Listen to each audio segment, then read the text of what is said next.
बिस्मिल्लाहिर्रहमानिर्रहीम। अस्सलामु अलैकुम। टुडे न्यूज़ के साथ मैं हूं सना हुसैन। चलते हैं खबर की जानिब।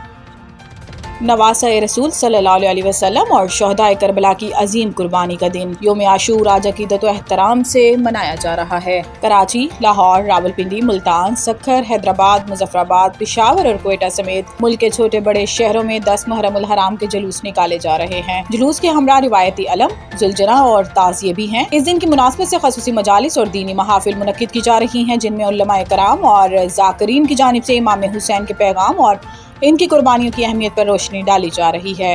लाहौर में निसार हवेली से बरामद होने वाला शबीए जुलजना का मरकजी जुलूस अपने रास्तों पर गामजन है, जिसमें हजारों की तादाद में अज़ादरान शरीक हैं। मरकजी जुलूस अपने रिवायती रास्तों पर गामजन मरकजी जुलूस मोहल्ला शिया पहुंचा, जहां आज़ान अली अकबर दी गई, जबकि मरकजी जुलूस करबला गाम शाह पहुंचकर इख्तिताम पजीर होगा।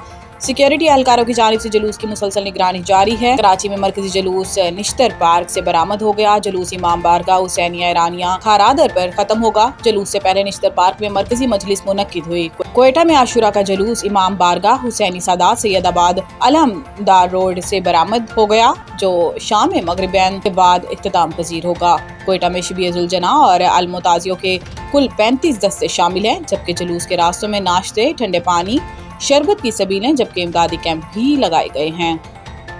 योम आशूर सबर एसार हक गोई पर साबित कदम रहने का दर्ज देता है। सदर और वजीर आजम सदर आसिफ अली जरदारी ने कहा कि वाक़या करबला महज एक तारीखी सानिया नहीं, एक दायमी पैगाम और एक जिंदा दर्सगाह है। योम आशूर पर अमन, रवादारी, एहतराम और भाईचारे की फ़रोग़ दें, अफ़वाहें और इश्तियाल अंगेज़ रवैयों से इज्तनाब करें। वज़ीर आज़म मोहम्मद शहबाज शरीफ कहते हैं, योम आशूर ईमान, सबर, एहसार, इस्लाह, मुआशरा के बेमिसाल सबाक रोशनास कराता है। करबला पैगाम देता है कि असूलों और इक़दार की पासदारी मुहज़्ज़िब मुआशरे की बुनियाद है। हमें अदम व इंसाफ, सब्र, बर्दाश्त और जिम्मेदारी के औसाफ को फ़रोग़ देना है। मोहम्मद शहबाज शरीफ ने मज़ीद कहा कि इख्तिलाफ़ात, नफ़रत और इंतशार के बजाय एहतराम और यकजहती का फ़रोग़ ज़रूरी है।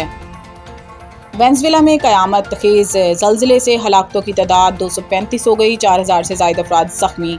गुज़िश्ता रोज़ वेनेज़ुएला में 7.1 और 7.5 शिद्दत के ज़लज़लों ने बड़े पैमाने पर तबाही मचा दी। शदीद ज़लज़लों के बायस 22 मंजिला इमारत समेत मुतअद्दिद रिहायशी और कमर्शियल इमारतें ज़मीन बोस हो गईं, जिसके बाद फौरी तौर पर मुल्क भर में एमरजेंसी नाफिज कर दी गई। ज़लज़ले के बाद हंगामी इमदादी काम जारी है, जहाँ रज़ाकार मलबे तले फंसे अफराद को निकालने के लिए कोशिश हैं और अब तक 235 लाशें निकाली जा चुकी हैं, जबकि दर्जनों ज़ख्मियों की हालत तशवीशनाक है।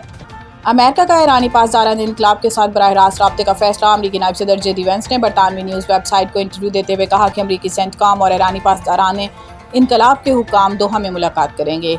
जेडी वेंस ने कहा कि इख्तिलाफात ख़त्म करने, मुआशी मराद और ताउन पर बातचीत होगी। अमरीकी नायब सदर ने कहा कि मुत्तहिदा अरब अमारात ने ईरान के साथ ऐसे नए राब्ते कायम किए जो पहले नहीं थे। इन राब्तों में ईरानी पासदारान इनकलाब के साथ राब्ते भी शामिल हैं। दौरा वेस्ट इंडीज़ और इंग्लैंड के लिए कौमी स्क्वाड का ऐलान अगले हफ्ते तक क्यों मौखर हुआ? ज़राए के मुताबिक रवां हफ्ते कौमी सिलेक्टर्स हतमी मुशावरत के लिए बैठे, ताहम स्क्वाड का ऐलान ना हुआ। खिलाड़ियों के फिटनेस मसाइल सामने आने के बायस कौमी स्क्वाड का ऐलान ना किया गया। ज़राए का बताना है कि खिलाड़ियों के फिटनेस मसाइल के बायस रेड बॉल कैंप में मजीद खिलाड़ियों को तलब किया गया है। अब्दुल्ला शफीक, कामरान गुलाम, हमजा नज़र, रुहेल नज़ीर और Irfat Minhas red ball camp में शामिल हुए, जबकि मोहम्मद रिजवान और साउद शकील की रिकवरी पर काम किया जा रहा है। ज़राए का कहना है कि रेड बॉल कैंप में शामिल फिटनेस मसाइल से 2-4 खिलाड़ियों की आइंदा हफ्ते असेसमेंट की जाएगी। असेसमेंट के बाद टेस्ट स्क्वाड का ऐलान किया जाएगा। टेस्ट स्क्वाड के ऐलान के साथ रेड बॉल कैंप को भी ख़त्म कर दिया जाएगा। कौमी टीम का वेस्ट इंडीज़ में प्रैक्टिस मैच 18 जुलाई, जबकि पहला टेस्ट 25 जुलाई से शुरू होना है। मज़ीद न्यूज़ अपडेट के लिए देखते रहें टुडे न्यूज़।